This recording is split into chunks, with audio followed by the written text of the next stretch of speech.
les principales voies d'administration des médicaments par voie parentérale. Les trois principales voies donc les plus utilisées, ça va être la voie sous-cutanée. Dans ce cas-là, le médicament va être administré à de très faibles volumes, entre 1 et 2 millilitres. C'est le cas par exemple de l'injection de l'insuline. Et donc c'est une administration sous-cutanée ou hypodermique. La voie intramusculaire est une voie donc d'introduction du médicament un peu plus profondément dans le muscle. Donc il y a des voies intramusculaires profondes éventuellement. Et là, on va administrer des volumes un peu plus importants, jusqu'à 20 millilitres de médicaments administrés à la fois. Et puis la troisième voie, qui est vraiment la voie la plus invasive, qui est la voie intraveineuse. Dans ce cas-là, le médicament est donc directement dans le torrent circulatoire. On peut injecter des volumes jusqu'à 5-20 millilitres, mais on peut injecter des volumes beaucoup plus importants. Et c'est le cas en général des perfusions, où on peut injecter jusqu'à 500 ml. Et dans ce cas-là, on va injecter le médicament en perfusion à une vitesse un peu plus lente. À côté de ces trois voies majeures, vous allez avoir d'autres voies comme la voie interrachidienne, la voie intra-articulaire, la voie intracardiaque, qui sont des voies un peu particulières, qui seront souvent utilisées pour des situations bien particulières également. Alors, quel est l'intérêt d'administrer un médicament par voie parentérale? Premièrement, ça paraît évident, c'est que l'action du médicament sera rapide. À la différence d'une voie entérale, par exemple, qu'on a vu précédemment, il n'y a pas de phase d'absorption. C'est-à-dire que le médicament n'a pas besoin de franchir, par exemple, les barrières biologiques comme la barrière intestinale. Ici, le médicament est directement dans le torrent circulatoire, donc on peut s'attendre à une action rapide. Ce qu'on peut également dire, c'est que le médicament étant en totalité déversé dans le torrent circulatoire, pour parler de cette voie d'administration, la biodisponibilité du principe actif est maximale. Entre autres, il n'y a pas, comme pour la voie orale par exemple, de premier passage hépatique. Donc pas de dégradation du principe actif non plus par d'autres enzymes digestives, par exemple, comme pour la voie orale. Et enfin, c'est une voie d'administration qui est intéressante parce qu'il n'y a pas besoin de la coopération du malade. On peut traiter des patients inconscients, par exemple, quelqu'un accidenté de la route, une injection lui fera du bien par rapport à un comprimé qu'on lui demandera d'avaler alors qu'il est dans un état déjà très compliqué. Donc, c'est une voie d'administration qui est une voie d'urgence qui est intéressante si on veut avoir une action rapide du médicament. Comme toujours, il n'y a pas que les avantages pour une voie d'administration. La voie parentérale peut avoir quelques inconvénients. On peut citer la douleur à l'injection, quoique, bon, ça peut être supportable.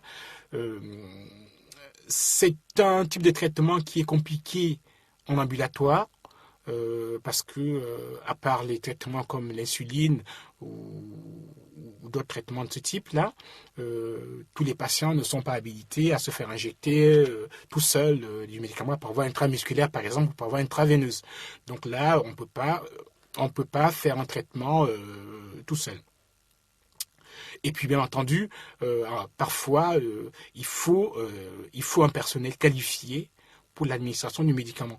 Donc, par rapport à la voie orale où on peut avoir un traitement ambulatoire ici, on voit qu'il y a quand même des restrictions pour cette voie parentérale en termes d'administration du médicament. Alors maintenant, avant de passer aux détails, on va définir un peu les types de préparation par voie parentérale tels que définis par la pharmacopée européenne. Donc ces définitions sont intéressantes parce qu'en même temps, elles amènent des aspects galéniques. Donc on va commencer par les préparations injectables. Ces préparations sont des solutions, des émulsions ou des suspensions qui sont stériles, qui contiennent un principe actif. En général, le solvant, c'est de l'eau PPI, l'eau pour préparation injectable, et il est possible, quand c'est nécessaire, d'utiliser un autre solvant autre que l'eau. Dans ce cas, on prend des liquides non aqueux, on verra quelques exemples plus loin, et de toutes les manières, tout ça c'est stérile, et donc on peut faire comme ça des solutions injectables. Deuxième type de préparation, les préparations pour perfusion intraveineuse. Là, il s'agit de solutions aqueuses ou d'émulsions et vous voyez des émulsions à phase continue aqueuse. Ce qui veut dire que on injecte pas par voie intraveineuse une préparation qui n'est pas aqueuse. Donc une émulsion, on verra plus loin, contient parfois de l'huile. Donc ça veut dire que dans cette émulsion, la phase continue doit être aqueuse. Donc je reprends la définition. Solution aqueuse ou émulsion à phase continue aqueuse, stérile et normalement isotonique au sang, on verra toutes ces notions un peu plus loin, administrée en grand volume. Ces préparations ne sont pas additionnées de conservateurs antimicrobiens. Pourquoi? Parce que les conservateurs antimicrobiens sont des produits qui ne sont pas anodins. Donc si on injecte des grands volumes, si on y met des conservateurs, on peut imaginer que les concentrations de conservateurs sont très importantes dans ces préparations-là. Et dans ce cas-là, on risque d'exposer le malade à la toxicité des conservateurs. Donc, vous voyez que chaque définition contient déjà des restrictions et des précisions importantes. La troisième préparation préconisée par la pharmacopée européenne, c'est des préparations à diluer pour injection ou pour perfusion intraveineuse. Là, il s'agit de solutions stériles destinées à être injectées ou administrées par perfusion après dilution dans un liquide spécifié. Donc vous voyez qu'ici, on appuie la notion d'émulsion. Donc toutes ces définitions sont vraiment importantes. Autre préparation, c'est des poudres pour injection ou pour perfusion intraveineuse. Là, il s'agit de substances solides et stériles réparties dans leur récipient définitif. Ces poudres donnent rapidement, après agitation avec le volume prescrit de liquide stérile spécifié, soit une solution limpide et pratiquement exempte de particules, soit une suspension homogène. Donc ici, on a des poudres qui sont stériles, sur lesquelles on va rajouter un liquide adéquat stérile pour avoir soit une solution, soit une suspension homogène. Dernier produit que je vais présenter, ce sont ce qu'on appelle les implants injectables. Ici, il s'agit de préparations solides, qui sont toujours stériles, de taille et de forme appropriées à l'implantation parentérale. Ils assurent une libération du principe actif sur une longue durée. Donc ici, on a affaire à ce qu'on appelle les formes à libération prolongée administrées par voie parentérale. On verra que ces implants injectables sur lesquels je n'insisterai par la suite, puisqu'on les verra un peu plus loin dans le cursus, ces implants sont donc de forme relativement conséquente. Ce sont des petits bâtonnets qui peuvent faire jusqu'à 3 cm de longueur sur quelques millimètres de diamètre. Donc vous voyez que la taille est donc appropriée. Et en général, leur administration se fera par voie sous-cutanée. Donc on va les implanter sous-cutanées. Et pour certaines formes qui sont plutôt des petites sphères, qui font à peu près entre 100 et 200 micromètres de diamètre, on va les injecter par voie intramusculaire profonde.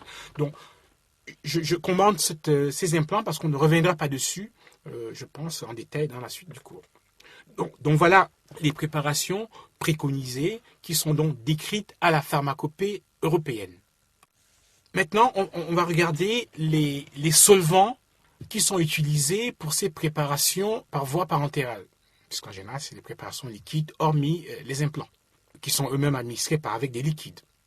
Donc, principaux solvants dans les préparations injectables. Premier solvant, l'eau pour préparation injectable. Donc, c'est une eau particulière, on verra comment on la prépare. C'est le solvant de premier choix. Donc, sauf impossibilité d'utiliser l'eau, on prendra préférentiellement, de l'eau pour préparation injectable. Cette eau est produite par distillation selon les indications de la pharmacopée européenne. Donc nous avons vu dans le cours sur les excipients qu'il y avait 3 procédés de préparation de l'eau purifiée, de l'eau pure, de l'eau ultra pure, et donc vous vous souvenez donc que la méthode de distillation est celle qui est donc préconisée par la pharmacopée européenne pour les préparations donc de l'eau PPI. On a vu que parfois on pourrait faire appel à des solvants autres que l'eau. Dans ce cas, en général, on aura le choix de prendre donc des solvants qu'on appelle des solvants non aqueux. Cela quand le principe actif n'est pas très soluble dans l'eau. ou insolubles dans l'eau. On va considérer deux catégories de solvants non aqueux. Première catégorie, solvants non aqueux miscibles à l'eau, autrement dit solvants non aqueux hydrophiles. Dans cette catégorie de solvants, on aura l'éthanol, le glycérol, le propylène glycol et les macrogols de faible masse moléculaire entre 200 et 400 de masse moléculaire. Je vous renvoie au cours sur les excipients. Deuxième catégorie de solvants, les solvants non aqueux, non miscibles à l'eau, donc lipophiles.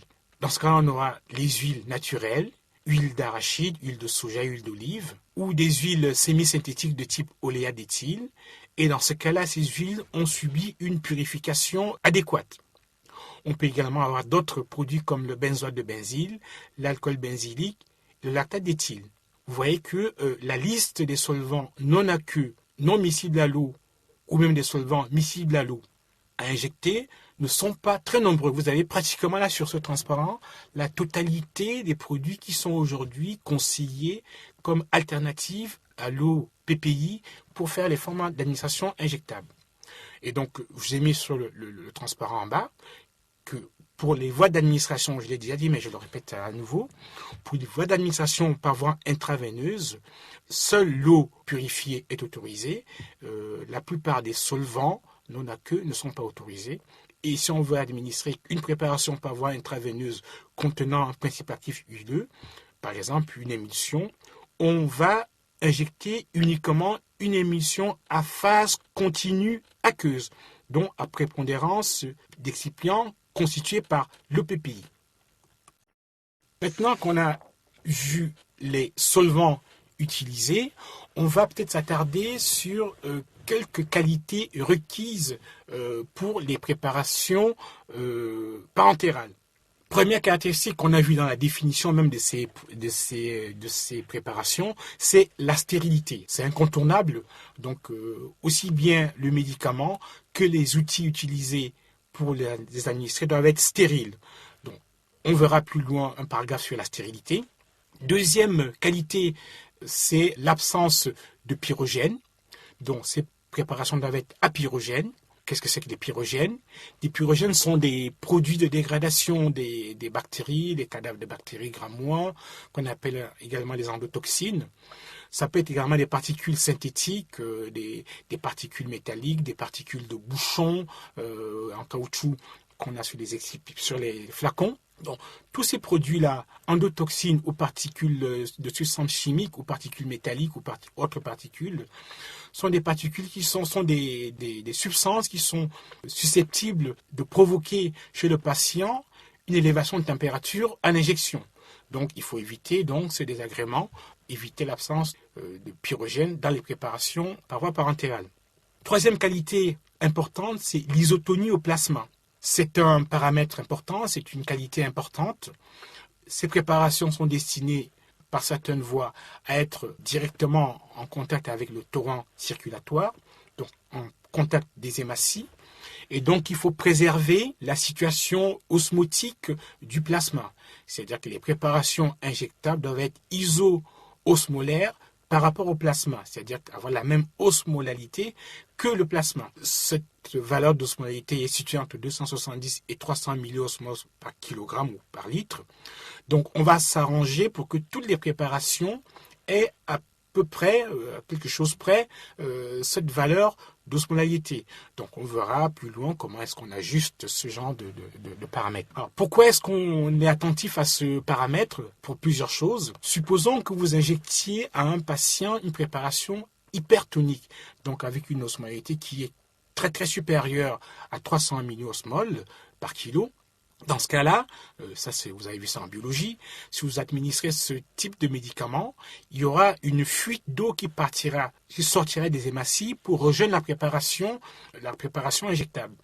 Donc, de ce cas-là, les hématies vont perdre leur eau, donc ils vont prendre une forme un peu crénelée. Alors, cette situation n'est pas totalement dramatique parce qu'il suffit de réhydrater pour que les hématies retrouvent leur forme initiale. En tout cas, on peut envisager d'administrer une préparation hypertonique, mais il faut être très très précautionneux sur les conséquences que ça peut avoir. Donc en général, on peut le faire très lentement. Donc là, les médecins et les infirmières sont bien au courant de cette situation-là. En revanche, administrer une préparation hypotonique, là la conséquence c'est que cette fois-là, les hématies vont récupérer l'eau parce qu'il faut rétablir l'équilibre osmotique. Donc l'eau va entrer dans les hématies vont gonfler, et dans ce cas-là, on peut aller jusqu'à l'éclatement des hématies, c'est-à-dire une espèce d'hémolyse, et là la conséquence peut être plus dramatique.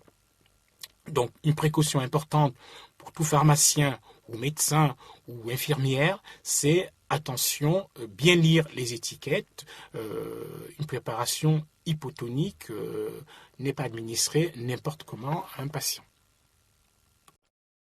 Toujours dans les qualités requises pour les préparations par voie parentérale, il y a la qualité de limpidité, mais bien entendu, cette qualité va s'adresser uniquement aux préparations de type solution.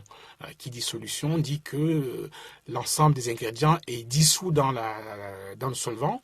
Donc ici, on va regarder si la solution est limpide, s'il n'y a pas de particules qui traînent. Donc on va regarder souvent cette caractéristique par une manière visuelle avec des mireuses. On peut également faire appel à des appareillages qui permettent de compter les particules qu'il y a dans une préparation. Donc tout cela est normé, la pharmacopée donne à peu près la limite de taille de particules qu'on doit trouver dans une solution injectable. Autre paramètre, c'est la tolérance. La tolérance, c'est important d'en tenir compte. Donc, en général, cette tolérance, elle est reliée également au pH de la préparation injectée. Donc, les pH du plasma, c'est le pH à peu près autour de 7,4. Donc, si on injecte des solutions à des pH extrêmes, on a une douleur à l'injection. Donc, on s'arrange pour que la préparation injectable soit donc à des pH qui soient donc autour du pH du plasma. Cependant, le pH est un paramètre parfois de stabilité du principe actif. Ce qui veut dire que si le principe actif n'est pas stable à pH 7, par exemple, on peut être amené à l'injecter à un pH différent de pH 7. Dans ce cas-là, jusqu'où peut-on aller? Si la stabilité du principe actif l'exige, on peut descendre à des pH de l'ordre de 3. On peut également monter à des pH de l'ordre de 9, avec peut-être une petite douleur à l'injection, mais il faut quand même savoir que on ne peut pas se permettre d'injecter un principe actif qui se dégraderait avant d'avoir son activité. Donc c'est un compromis à trouver entre la tolérance à l'injection et le pH, donc le compromis à trouver pour avoir la stabilité du principe actif et la tolérance à l'injection au niveau du patient. Et enfin, cela va de soi, ça rejoint un peu la tolérance, c'est que le médicament doit être stable et être bien conservé. Donc pas de dégradation du principe actif, pas de dégradation pas de contamination microbienne au cours de la conservation. Donc voilà quelques qualités requises pour les préparations parentérales. Alors, j'ai mis sur le côté la notion de stérilité, qui est une notion très importante et qu'on va voir maintenant, qui est la qualité indispensable, incontournable. Alors, qu'est-ce que c'est que la stérilité? Au sens général du terme, on dirait que la stérilité, c'est absence de tout micro-organisme vivant. Pour les produits pharmaceutiques, on va dire que la stérilité, selon les bonnes pratiques de fabrication, c'est l'absence d'entités capables de survivre ou de se multiplier. Ce qu'on appelle en général des micro-organismes revivifiables. Donc, on voit déjà une petite nuance ici, c'est que pour les produits pharmaceutiques, on va parler d'absence d'unités capables de survivre ou de se multiplier. Alors, la question qu'on peut se poser, c'est est-ce qu'on peut atteindre une stérilité absolue? Est-ce qu'on peut éliminer d'une préparation injectable la totalité, l'absence de micro-organismes revivifiables? Alors, pour répondre à cette question, on va regarder cette courbe ici, qui est la courbe qui représente l'inactivation des micro-organismes. On se rend compte que cette inactivation, c'est-à-dire l'élimination des micro-organismes, par des techniques qu'on verra un peu plus loin, cette élimination ou cette inactivation va suivre une loi exponentielle. C'est-à-dire que au départ, on a un grand nombre de micro-organismes, ça est tout en haut de la courbe, nombre de germes vivants, et on voit que la courbe elle va diminuer, donc on va détruire les micro-organismes, on va les éliminer. on va les inactiver, et à un moment donné, on se rend compte qu'on atteint une espèce d'asymptote sur l'axe des abscisses, et ça veut dire que si on voudrait aller jusqu'à ce que cette élimination ou cette inactivation se termine, il faudra des temps d'exposition très très longs, presque infinis, pour que tous les micro-organismes soient éliminés. Donc, c'est une loi exponentielle. La conclusion, c'est que on est en présence d'une hypothèse plutôt de dire on va tout faire pour que on ait la probabilité d'avoir tout éliminé. Et donc, cette courbe de survie nous amène à une équation qui est là, qui est donc log de n sur n0 est égal à moins kt. N0, c'est le nombre initial de germes dans le volume donné. N, c'est le nombre final de germes revivifiables qu'on va retrouver dans la préparation à un temps t. K, c'est une constante, et t, c'est le temps. Alors, qu'est-ce que ça veut dire, cette équation? Ça veut dire que on va tendre vers 0 germes revivifiables avec un temps infini. Une fois qu'on a dit ça, on peut penser que la stérilisation absolue n'est peut-être pas possible au sens strict du terme, mais on va plutôt s'avancer vers une probabilité d'avoir tout éliminé, d'avoir tout inactivé. Donc la pharmacopée européenne va donc proposer une définition qui est raisonnable. On va parler plutôt de niveau d'assurance de stérilité.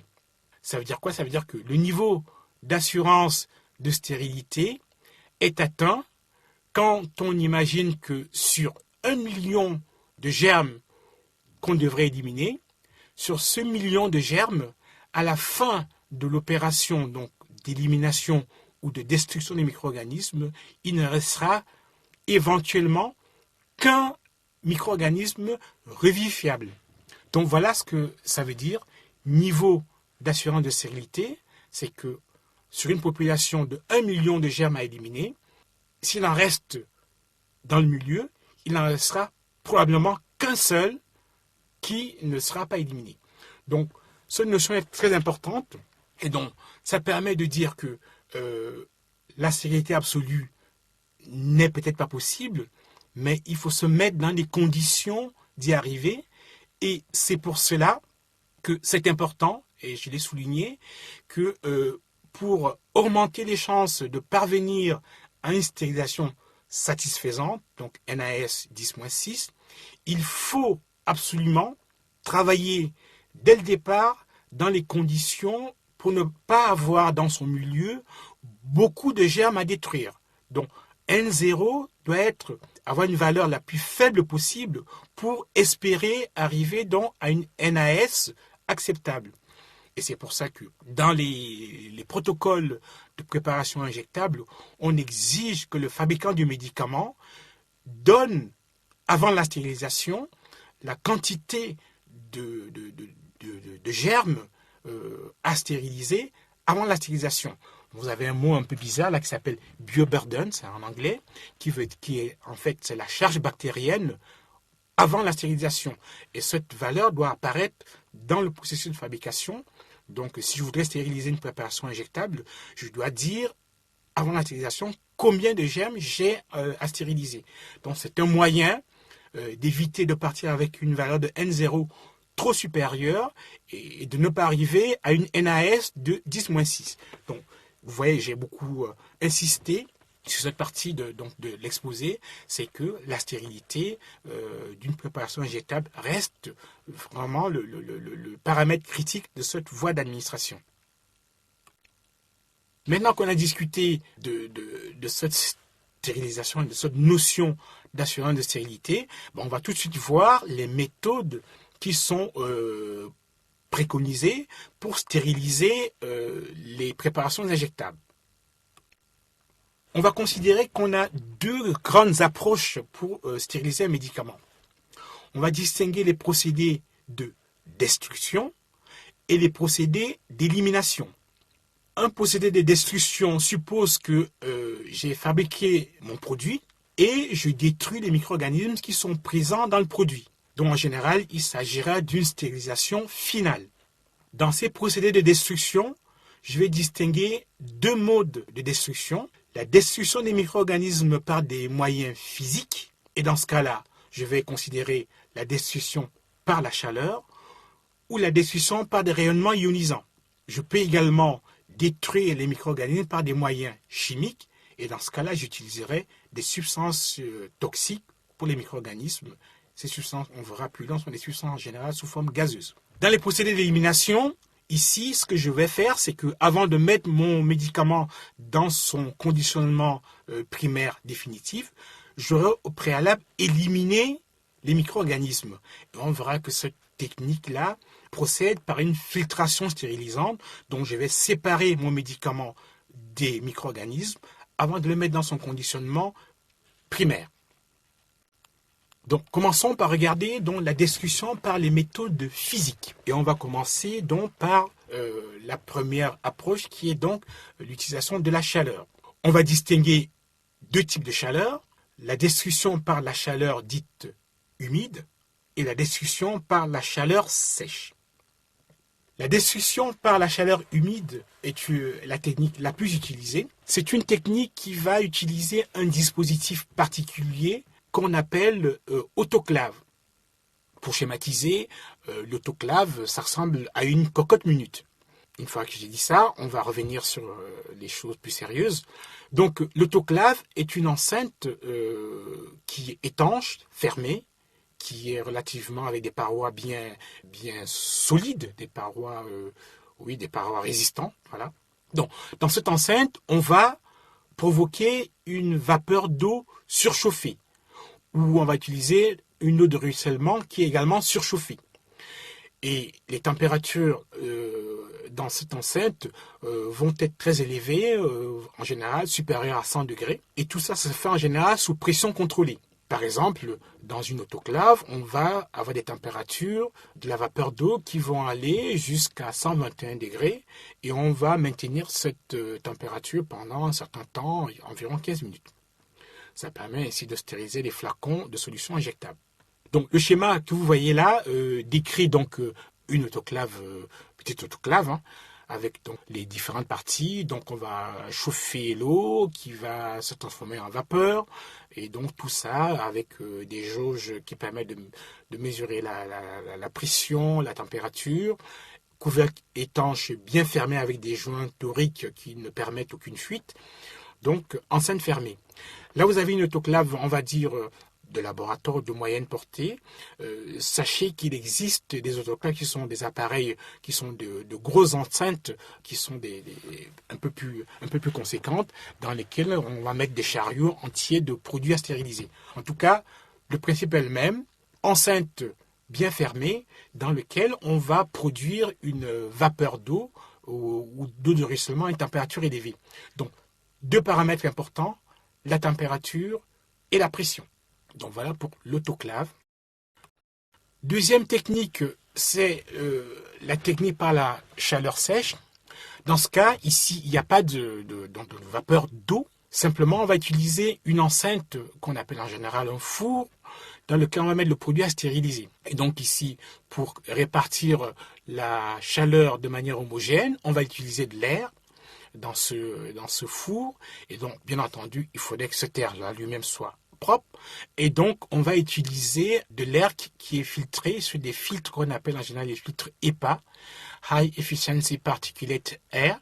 Donc, ce sont des filtres qui permettent également de retenir des micro-organismes et donc d'envoyer dans le four de l'air qui soit exempt de micro-organismes. Donc, cet air est chauffé. Et également, vous voyez qu'ici, les températures qui vont être pratiquées avec la chaleur sèche sont des températures très élevées, puisqu'on va aller jusqu'à 160 degrés, voire parfois plus haut, jusqu'à 220 degrés dans certaines pratiques. Et en même temps, le temps d'application est relativement élevé, puisque à 160 degrés, il faudra exposer le produit à stériliser pendant 2 heures. Alors, c'est une méthode de stérilisation qui est très particulière, et qu'on va surtout utiliser souvent pour stériliser du matériel comme les flacons de verre. Et stériliser des flacons de verre à des températures de l'ordre de 220 degrés permet de stériliser le verre, mais également d'éliminer éventuellement les pyrogènes. Donc c'est une technique de stérilisation très particulière, donc qui va souvent s'adresser plutôt au matériel de conditionnement, en particulier pour le verre. Donc voilà les méthodes de stérilisation par la chaleur. Et donc vous avez retenu que la technique qui sera la plus utilisée pour stériliser les médicaments, ça sera l'autoclave. Deuxième méthode de destruction donc physique, c'est la destruction en utilisant des rayonnements ionisants. C'est quoi le principe général? Le principe général, c'est donc d'exposer le produit à stériliser à un rayonnement ionisant, rayonnement qui provient d'un radioisotope ou d'un faisceau d'électrons énergisé, et donc par un accélérateur d'électrons.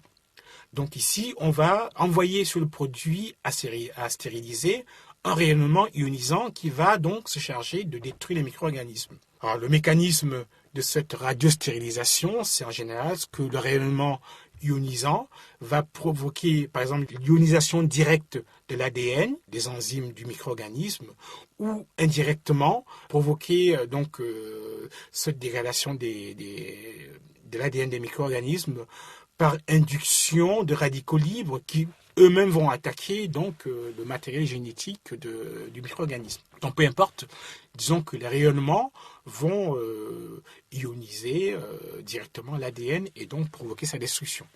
Donc ça, c'est le mécanisme des rayonnements ionisants. Quels sont les rayonnements qui sont utilisés pour la stérilisation, pour la radiostérilisation? On va en distinguer deux. Le rayonnement bêta, qui est un rayonnement de nature corpusculaire. Donc ce rayonnement sera produit par des accélérateurs d'électrons qui vont donc émettre ce rayonnement. Et ce faisceau de rayonnement d'électrons ionisés, qui est très puissant, va être focalisé sur le produit à stériliser. En général, le temps d'exposition du produit pour obtenir une stérilisation par ce type de rayonnement est très court, de quelques secondes à quelques minutes. Et le rayonnement bêta est moins pénétrant. Il est quand même utilisé, mais on verra qu'on va préférer le rayonnement gamma qui est beaucoup plus pénétrant. Donc, premier type de rayonnement bêta. Deuxième type de rayonnement utilisé, le rayonnement gamma, qui est lui de nature électromagnétique. Donc ce rayonnement est produit grâce à un radioélément, et en général, ça sera le cobalt 60. Donc ce cobalt 60 va émettre essentiellement un rayonnement gamma. Ce sont des photons de haute énergie. Ce rayonnement gamma est reconnu comme étant très bactéricide, très pénétrant, et donc il est très efficace bien entendu, mais également ces caractéristiques des rayonnements très pénétrants rendent son utilisation assez dangereux. C'est pour ça que ce type de stérilisation est pratiqué par des structures très particulières, par on va dire des laboratoires spécialisés dont ont des installations pour stérilisation par rayonnement gamma. Il s'agit d'installations dans lesquelles la partie dans laquelle se passe le rayonnement est une partie très protégée avec des murs très épais en béton qui avoisinent 2 mètres d'épaisseur. Donc en gros, le produit à stériliser, et c'est ça qui est intéressant, c'est que les produits à stériliser sont dans leur emballage déjà primaire. On peut même les mettre dans leur emballage secondaire. L'ensemble est mis dans des cartons qu'on appelle également des balancelles.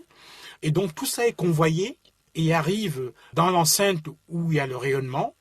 Tout ça est exposé. Comme le rayonnement est très pénétrant, il va traverser le carton, il va traverser l'emballage externe, il va traverser l'emballage primaire et va arriver jusqu'au produit pour le stériliser.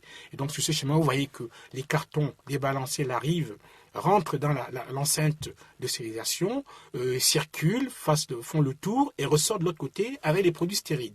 C'est donc la stérilisation par le rayonnement gamma. Donc, comme je vous l'ai dit, le produit ici est stérilisé dans son emballage définitif. Là, je vous ai mis un exemple d'une seringue qui pourrait être stérilisée par ce moyen-là. Donc, cette seringue ici sera mise dans sa boîte de carton, sera mise dans la balancelle et arrivera donc exposée et sera stérilisée et ressortira déjà dans son emballage définitif. Alors, ce type de stérilisation est utilisé préférentiellement pour stériliser ce qu'on appelle les dispositifs médicaux, vous avez dû voir avec ma collègue Madame Delitraz, les nécessaires de perfusion, pour perfusion, les articles de pansement et de suture, donc sont stérilisés par cette technique-là. C'est un mode de stérilisation qui ne provoque pas d'échauffement du produit, donc il n'y a pas d'échauffement, et il est essentiel de contrôler que l'ensemble des produits qui passent dans cette zone de stérilisation a été stérilisé. Donc c'est pour ça qu'on dépose sur les emballages, sur les cartons, sur les balancelles, des dosimètres qui sont placés à des endroits bien précis et qui vont démontrer à la sortie que l'ensemble des produits ont été stérilisés. Donc on va contrôler dans ces dosimètres qui enregistrent la dose de rayonnement qui a été donc reçue par le produit. Donc cette dose de stérilisation, cette dose de rayonnement est une dose qui a été donc évaluée. Et donc aujourd'hui, la pharmacopée européenne, les guides d'assurance de qualité disent que la stérilisation par rayonnement, que ce soit gamma ou par rayonnement bêta, pour pouvoir atteindre le fameux NAS, donc niveau d'assurance de stérilité, donc 10-6, il faudrait appliquer une irradiation de 25 kg. Le Gray étant l'unité donc de rayonnement, un Gray est égal à 1 joule par kilogramme. Donc on suppose que pour pouvoir stériliser un produit, il faut qu'il reçoive une dose de rayonnement de l'ordre de 25 kg. Donc ça, c'est on va dire la spécification donnée par la pharmacopée européenne. Bien entendu, si pour une raison, il faudrait appliquer une dose de rayonnement supérieure à 25 kg, il faut le démontrer par des méthodes de validation. De la même manière, on peut appliquer des doses inférieures à 25 degrés, mais là aussi 25 kg, pardon. Mais là aussi, il faut démontrer, valider que la dose qu'on aura appliquée conduit donc à la NAS de 10-6 germes résiduels dans la préparation à stériliser. Donc, la radiostérilisation est une méthode très intéressante qui permet de stériliser des médicaments et qui permet de stériliser également du matériel médico-chirurgical. Passons maintenant à la technique de destruction en utilisant des moyens chimiques ou des substances chimiques. Donc ici, en général, pour résumer, on va utiliser des gaz toxiques, le formol, l'acide paracétique, l'oxyde d'éthylène sont les 3 gaz les plus souvent utilisés. Mais en réalité, pour la stérilisation, soit des matériaux, soit des matières premières, soit des dispositifs médicaux, soit des matériaux médico-chirurgicaux, on va utiliser surtout l'oxyde d'éthylène, qui est un gaz alkylant, très pénétrant et qui sera donc plus efficace que le formol et l'acide peracétique qui sont moins pénétrants et qu'on utilisera surtout pour stériliser les surfaces. Donc on ne parlera ici que de l'oxyde d'éthylène. La formule est là, donc on voit que c'est une toute petite molécule avec une masse moléculaire relativement faible et une densité qui est supérieure à l'air, 1,52. Donc, j'ai dit le mécanisme d'action, c'est un gaz alkylant, dont des acides nucléiques. Donc, vous voyez tout de suite le mécanisme de dégradation des micro-organismes. Alors, sa mise en œuvre nécessite aussi d'avoir une installation adéquate. Donc, c'est une installation que je ne décris pas ici parce que ce serait trop compliqué, mais sachez qu'on le fait dans une enceinte qui est relativement adaptée. Pour pratiquer cette stérilisation, on a besoin de maîtriser un certain nombre de paramètres qui sont les concentrations et la quantité d'oxyde d'éthylène à utiliser. Il faut tenir compte de la pression dans l'enceinte de stérilisation. En général, il faut tenir compte de l'humidité relative de la zone de stérilisation. La température est également importante. Bien entendu, la durée du cycle de stérilisation est à considérer. Donc, vous voyez qu'il y a un certain nombre de paramètres à respecter qu'on ne va pas détailler ici, mais sachez qu'il y a un processus bien décrit. Alors, c'est un gaz qui est explosif en présence d'air, et donc il faut faire attention quand on manipule ce type de stérilisation. Alors, chose importante, là, il faudra le retenir, c'est que l'oxyde d'éthylène est un gaz alkylant. On va envoyer ce gaz sur les produits à stériliser. Donc il faut veiller à ce qu'à la fin de la stérilisation, on élimine l'oxyde d'éthylène résiduel. Et là, donc, on a une spécification, une norme qui existe à la pharmacopée, c'est de dire que une fois que la stérilisation est terminée, il faut être sûr d'avoir éliminé le gaz résiduel sur le produit, et donc on fixe ce taux résiduel à inférieur à 2 ppm. Donc ça, c'est quelque chose que le fabricant de médicaments, le fabricant, celui qui a pratiqué la stérilisation, doit démontrer qu'à la fin, il ne reste pas de résidus d'oxyde d'éthylène dépassant 2 ppm. Ce type donc, de stérilisation peut être utilisé pour stériliser des dispositifs médicaux. On peut également stériliser certains principes actifs en poudre avec cette technique. Et donc, vous comprenez que, comme c'est un gaz, le gaz pourra diffuser éventuellement dans les particules de poudre si on veut, par exemple, stériliser un principe actif. Donc, on a vu les techniques de destruction des micro-organismes par les méthodes physiques, par la chaleur, par les rayonnements ionisants, par les produits chimiques. Et maintenant, la deuxième approche qu'on va voir, c'est donc éliminer les micro-organismes avant de procéder au conditionnement primaire des médicaments. Donc ici, le principe, c'est de dire, j'ai fabriqué ma préparation injectable.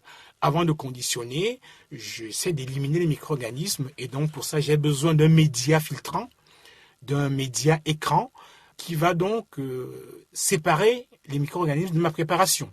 Alors ce média filtrant, ça va être donc ce qu'on appelle un filtre écran, un filtre dont le diamètre nominal des pores est de 0,22 micromètres. Vous avez bien compris que ce diamètre est un diamètre qui ne va pas permettre aux micro-organismes de passer. Donc c'est donc la filtration stérilisante, qui également est une technique intéressante, indispensable quand on a affaire à des produits qui sont thermolabiles, que je ne pourrais pas stériliser à l'autoclave par exemple, à des températures élevées, et des produits que je ne peux pas stériliser dans leur emballage terminal. Vous pensez éventuellement à la stérilisation par la radio-stérilisation qu'on vient de voir tout à l'heure. Donc, quand j'ai des situations de ce type-là, donc produits thermolabiles, produits impossibles à stériliser dans l'emballage terminal, il me reste une technique qui est donc la stérilisation par filtration. Alors, c'est une technique qui, apparemment, a l'air facile, comme ça, c'est-à-dire que je filtre, mais en réalité, il faut de grosses précautions pour arriver à un produit stérile. J'ai cité là quelques précautions à prendre, mais bon, on pourrait discuter plus longtemps là-dessus. Donc, première précaution à prendre, avant de passer à la filtration stérilisante, je dois procéder à une filtration clarifiante, c'est-à-dire éliminer éventuellement toutes les particules plus ou moins grossières qui pourraient être dans ma préparation. Là, on va utiliser des parois filtrantes de porosité un peu plus de diamètre de pore un peu plus élevé, 0,45 micromètres par exemple, pour avoir une solution exempte de particules. Deuxième précaution importante, et ça nous ramène sur la fameuse courbe d'inactivation des micro-organismes, c'est que pour ce type de stérilisation, je dois avoir une charge bactérienne de départ la plus faible possible. Donc avoir un bioburden très très faible. Et donc on va être très attentif ici, dans cette méthode de stérilisation, de vérifier que le fabricant du médicament a pris toutes les précautions pour travailler dans des conditions relativement propres et éviter une contamination trop importante qui ferait que la stérilisation serait pas très on va dire très conséquente et qu'on risquerait d'arriver à la fin avec un produit qui n'est pas stérile. Donc, charge microbienne de départ relativement faible. Bien entendu, le filtre utilisé doit être stérile. Donc, il faut stériliser ce filtre. Là, je ne rentre pas dans les détails. Ces filtres peuvent être stérilisés à l'autoclave. Peu importe. Donc, le filtre lui-même, le matériel utilisé, les récipients dans lesquels on recueille le produit filtré doivent être stériles. Donc, ça paraît évident. Évidemment, il faut filtrer rapidement. Et donc, pour ça, plutôt que de laisser le produit passer à travers le filtre petit à petit, Souvent, on va essayer de forcer le liquide à être filtré rapidement. Donc, on va utiliser souvent un gaz pour pousser le liquide. En général, on va utiliser l'azote qui est également stérile, qu'on aura filtré au préalable. Ça permet de filtrer rapidement, donc en poussant le liquide à travers le filtre avec de l'azote stérile. Une fois qu'on a filtré le produit et qu'il est stérile dans un récipient, il est bien entendu que pour pouvoir le répartir dans les emballages, il faut qu'on soit dans des conditions stériles. Donc on va, une fois que le produit est sorti du filtre stérile, on doit se trouver dans une zone qu'on appelle zone classée, anciennement appelée zone A. C'est une zone dans laquelle on n'a pas de germes, de micro-organismes. Donc dans cette zone, on va pouvoir conditionner, mettre le produit filtré dans les conditionnements primaires. Donc ça, c'est une autre précaution. Donc, autre précaution importante, il faut filtrer rapidement le médicament après sa fabrication. Cela paraît encore évident, c'est-à-dire que on a travaillé dans des conditions relativement propres pour avoir une charge bactérienne la plus faible possible. Il ne faudrait pas stocker ce médicament préparé trop longtemps, sous peine de le contaminer. Donc, dès qu'on a fini de fabriquer la préparation médicamenteuse liquide, il faut passer rapidement à la filtration et au conditionnement pour éviter donc les contaminations. Donc vous voyez que j'ai décrit un peu rapidement cette technique de filtration, mais sachez qu'il y a des précautions importantes et que le filtre ne suffit pas à lui seul pour arrêter les micro-organismes si on n'a pas respecté ces conditions de stérilisation. Donc voilà les techniques de stérilisation qu'on développera plus tard dans le cursus.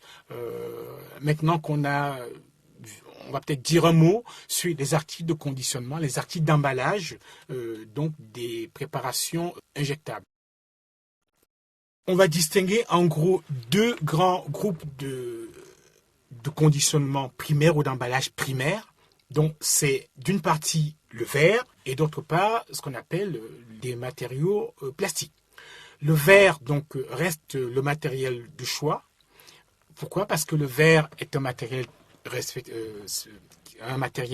pratiquement neutre, donc avec moins d'interaction avec les produits. Donc on va distinguer, décrit à la pharmacopée, deux types de verre. Un verre qu'on appelle le verre de type 1, qui est le verre borosilicaté. C'est un verre neutre dans sa masse, qui a une résistance hydrolytique élevée. Ce verre est souvent réservé à l'usage pharmaceutique. C'est un verre chimiquement résistant et qui est donc adapté pour des préparations à usage parentéral et parfois non parentéral. On peut utiliser le verre de type 1 pour conditionner par exemple les sirops. Le deuxième type de verre, c'est le verre de type 2 qu'on appelle également verre calcosodique. C'est un verre qu'on aura traité sur sa face interne pour diminuer éventuellement des échanges ioniques avec le produit stocké, le produit conditionné.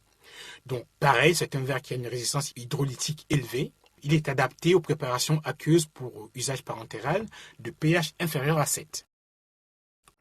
Le deuxième groupe de matériel, donc, c'est les matériaux plastiques. Et dans ce cas-là, on a trois principaux matériaux qui sont préconisés pour conditionner les préparations injectables. C'est les matériels en polyvinylchloride, excusez-moi, je dis en anglais, en chlorure de polyvinyle, voilà, en français, chlorure de polyvinyle. Donc c'est du matériel polymérique qui est synthétisé à partir d'un monomère qui est inscrit là CH2 double liaison CHCl. Donc c'est un monomère à partir duquel on va préparer donc ce PVC. Alors c'est un polymère qui est très utilisé, mais sachez que le matériau final contient 55% de PVC au minimum, peut en avoir plus, mais également il y a un certain nombre d'additifs variés pour pouvoir former ce conditionnement. Donc c'est important, je ne détaille pas ici, mais sachez que ces additifs sont importants et que parfois ça peut entraîner des interactions continues-contenant. Donc pour la PVC, on va sélectionner le type de produit qu'on mettra dedans en tenant compte de ces additifs. Le deuxième matériaux, c'est les matériaux en polyéthylène. On distingue les polyéthylènes basse densité et haute densité. Bon, ça peut être donc les deux.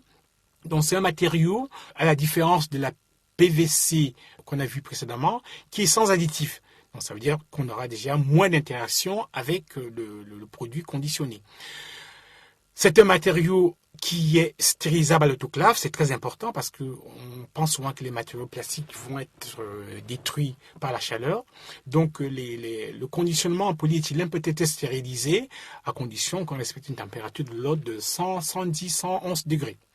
C'est un produit qui a une bonne résistance chimique et qui est imperméable à la vapeur d'eau. Troisième type de conditionnement, ça peut être à base de polypropylène. Donc là encore, ce sont des polymères qui font des conditionnements qui ont une bonne résistance chimique, qui sont perméables au gaz, sauf à la vapeur d'eau. Le problème, c'est que ce polypropylène en couche épaisse est un peu opaque, mais en couche mince peut être transparent. Alors je dis ça parce qu'effectivement, il faut penser que pour les préparations injectables, les solutions injectables, on peut être amené à rechercher des particules solides. Donc dans ce cas-là, il faudrait avoir un conditionnement primaire qui soit transparent. Et donc, il faut faire attention au type de matière plastique qu'on choisit pour conditionner les solutions injectables en cas où on aurait besoin donc de procéder à un mirage, à une visualisation de particules en suspension. Donc voilà, on a fini donc le chapitre sur l'administration parentérale des médicaments. Donc voie d'administration critique, voie d'administration avec des spécificités, des particularités, une exigence importante aussi bien au niveau de la conception, de la fabrication du produit que de sa conservation et de son administration.